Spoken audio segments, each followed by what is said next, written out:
What's going on, everybody, and welcome to a new what if, which is what if Gine became a widow. In this story, we're going to go over how Bardock dying early is going to affect Gine in the overall story of Dragon Ball. So, let's get into that story today. After Gine and Bardock would have Kakarot and Raditz, Bardock would be annoyed that both his sons were such disappointments, with him and Gine getting into intense arguments, with Gine defending her sons and Bardock letting off too much steam. With Bardock having constant issues with Gine, he'd request more missions for his squad, and in this time, his squad would become more worried about him because he wouldn't be the fearless leader they remember. These extra missions would make Tora and Fasha worried about their leader, but Bardock would only be aggressive with them, which would end with Tora backing off and Fasha trying to overpower Bardock, with Fasha being sent to the healing pods many times. This would grab the attention of King Vegeta, who would bring Bardock's squad to his palace. King Vegeta would address that his constant missions have been a huge help, but his aggression towards his teammates is becoming too much, and if he doesn't stop, he will disband his crew by killing Bardock himself. Bardock would then head back to do his many duties, but one day, Gine would confront him. Gine would apologize for disappointing Bardock, so she has to go with him on a mission. Bardock briefly calms down, but declines, as she said before that she didn't want to fight, but Gine snaps back, saying that she wants to make it up to Bardock. Bardock would be surprised to see her coming alive, and would accept, and brings Gine along to a low-quality planet. Bardock would stick with Gine most of the time, while taking out the civilians. After clearing a portion of the planet, the team reunites to eat with Gine cooking up local food. Panbukin and Borgos would be enjoying Gine's cooking, while Fasha would throw her food to the ground. She would then blame Gine for how she's been abused by Bardock and that she only made things worse, with Tora telling her to calm down. Fasha would oddly enough push Tora away like a fly. Gine would step back in fear as Fasha would walk slowly towards her, with Bardock attempting to stop Fasha, but this time, Fasha would attack Bardock savagely. Her attacks would be pure rage, with Bardock having a difficult time dodging her. Fasha would have gotten very strong due to Bardock and her fighting many times. Gine would notice how Bardock would start to have trouble, and she'd ask the other Saiyans to help, but with Tora staying quiet, Panbukin and Borgos wouldn't move, as the two would believe that Fasha is telling the truth.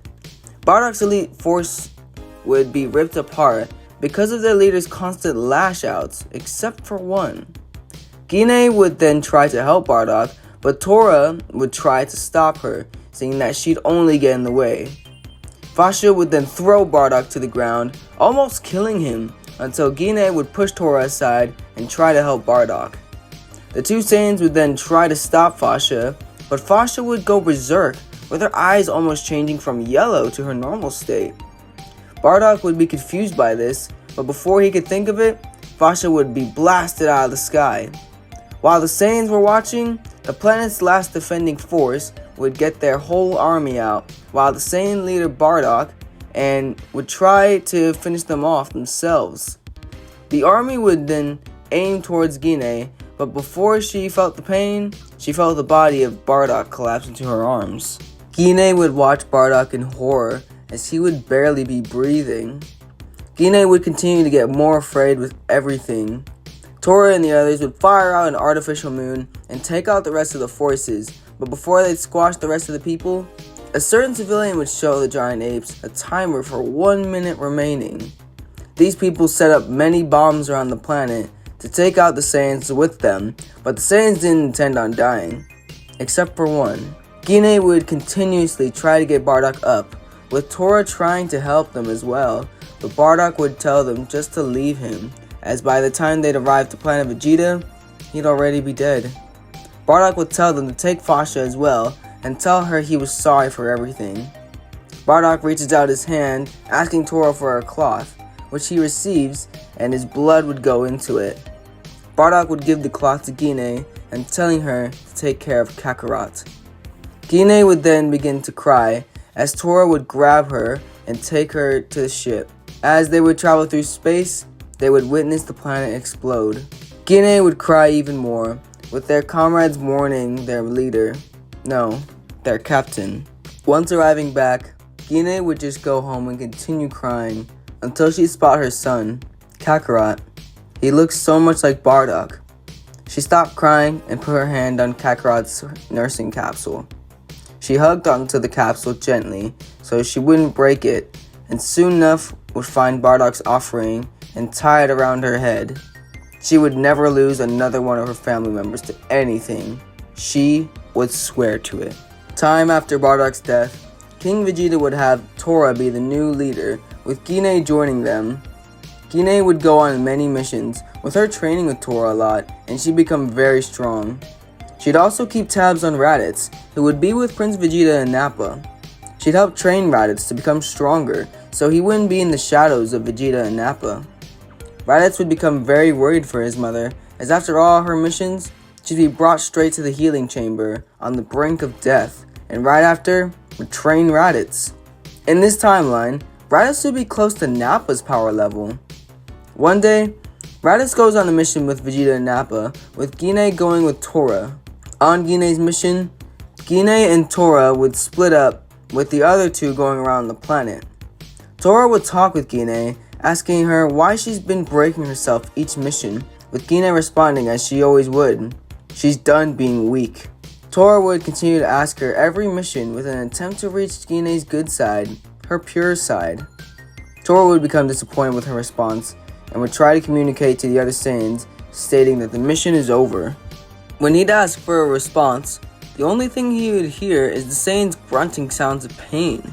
Gine would ask what's wrong, with Tora trying to listen in, but before he could listen anymore, Zarbon would greet the two Saiyans, saying that the days of the Saiyans are coming to an end, and that their friends are being dealt with.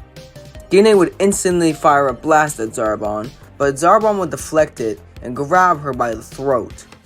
Tora would jump in, but Zarbon would swat him away. Zarbon would then say, "You seem to be the one Saiyan widow. What is the last words of this pathetic waste of space?" Burst open and mix! Gine would then point her hand out, with her power ball expanding, and with her becoming a great ape. Gine would then blast away Zarbon, with Zarbon becoming impressed with this development. Gine would then begin to attempt to trip up Zarbon, with her swatting savagely around, and she would then send a huge blast, with Zarbon dodging and knocking away Gine. But then he would realize she wasn't aiming towards him, but the surface. The planet would then begin to crumble. Gine would then transform back into her base form and grab Tora and steal Zarbon's space pod and fly off the planet, leaving Zarbon to end with the planet.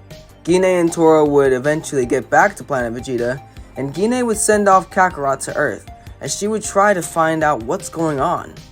She would then go to Frieza, where she would find out that King Vegeta has been murdered by Frieza, and Frieza plans on destroying the Saiyans. She would then contact Raditz on a secret server, telling Raditz to head to Earth to protect Kakarot, and Raditz would do so. Gine would then try to gather up her squad, but in doing so, would see that Fasha has returned. Fasha would get half of Gine's squad to betray her. Fasha would have Borgos and Shugesh with her, as Tora would stand to defend his friend's mate. The group would then get in an all-out battle, with Fasha soon enough showing off that she has been able to reach new heights in power, and she would awaken a form thought impossible for the Saiyans, the wrathful form. She would be able to achieve this due to the many Zenkais and rage boosts she would be going through. Fasha would pin Gine against the ground with her foot against her chest, and would tell Gine that with this power, she will defeat Frieza and take his throne. Fasha would then go on to crush Gine under her foot until Shugesh would tell her that Frieza is on the move. Fasha would then smirk as she would take her foot off Gine and go with her comrades. Gine would be on the brink of death, but Tora would take her to a healing chamber. Fasha and her two Saiyan allies would board Frieza's ship and begin to kill off all the soldiers inside until they would make their way to Frieza. Frieza would chuckle, as this Saiyan believed herself to be strong enough to face him, so he would allow her to attack. She would then show off her power to Frieza, which would almost make him flinch at the idea of this woman being a Super Saiyan, but no. This power was only a channel to her grade 8 form. Fasha would repeatedly attack Frieza, but Frieza would only laugh as he would dodge all of her attacks. Fasha would get enraged by this and would become berserk until Frieza would knock her out. This Saiyan so far was worth being kept alive. As for the other two, they were a waste. Frieza would then kill Shugesh and Borgos. Frieza would then throw Fasha into a healing capsule and he would go on to destroy Planet Vegeta. Before that would happen, Gine and Tora would have made it off planet with their space cruiser being damaged, so getting to Earth may take a long time. Luckily for Gine, her sons are together and Raditz will protect Kakarot. For the other Saiyans, Fasha would be enslaved to Vegeta and Nappa, making her join them. Fasha would lose all hope and would become a broken puppet to Frieza. Time would pass, and so would our story as it would shift to Kakarot and Raditz. And with that, we're gonna end off this first part right here. Thank you guys so much for watching the video, and if you guys enjoyed, make sure you guys like, share, and subscribe, as this part is going to go in many more parts to go. And I've enjoyed making this script. I haven't worked on this script for a long ass time. So it's been in my computer's the backside of my computer. So now that I get to bring it out and, shake the cobwebs off of it, I believe that's going to be a great story for you guys to enjoy. Other than that, thank you guys once again for watching the video.